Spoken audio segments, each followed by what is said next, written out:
నమస్కారం. ఆర్వీఆర్ టీవీకి స్వాగతం. ఆంధ్రప్రదేశ్ ముఖ్యమంత్రి చంద్రబాబు నాయుడు మరో వినూత్న పథకానికి శ్రీకారం చుట్టారు. గ్రామాల్లో ఇళ్ల వద్దే వైద్య పరీక్షలు నిర్వహించబోతున్నారు. ముందుగానే వ్యాధులను గుర్తించి నివారణ చర్యలు చేపట్టబోతున్నారు. 104 సంచార వైద్య వాహనాలతో 41 రకాల వైద్య పరీక్షలు ఇంటి వద్దే చేస్తారు. అదే రోజు సాయంత్రానికి సెల్ ఫోన్లో ఫలితాలు పంపిస్తారు. ఏటా 56 లక్షల మంది పైగా గ్రామీణులకు వైద్య పరీక్షలు చేస్తారు. 80 రకాల మందులను అందుబాటులో ఉంచుతారు. వైద్య బృందాలు, ల్యాబ్ టెక్నీషియన్లు ఇళ్ల దగ్గర పరీక్షలు చేస్తారు. ప్రతి ఒక్కరికి ఆయుష్మాన్ భారత్ ఆరోగ్య ఖాతాలు తెరిచి ఎలక్ట్రానిక్ హెల్త్ రికార్డుల ద్వారా ఆరోగ్య పరిస్థితిని నిరంతరం పర్యవేక్షిస్తారు.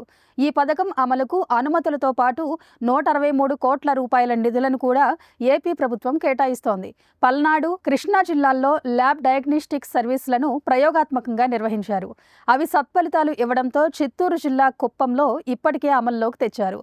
అక్కడ విజయవంతం కావడంతో రాష్ట్ర వ్యాప్తంగా గ్రామీణ ప్రాంతాల్లో ఇళ్ల వద్దే వైద్య పరీక్షల పథకాన్ని అమల్లోకి తెస్తున్నారు. ఇలాంటి కరెంట్ అప్డేట్స్ కోసం చూస్తూనే ఉండండి మన ఆర్వీఆర్ టీవీ. లైక్ చేయండి, షేర్ చేయండి, సబ్స్క్రైబ్ చేయండి.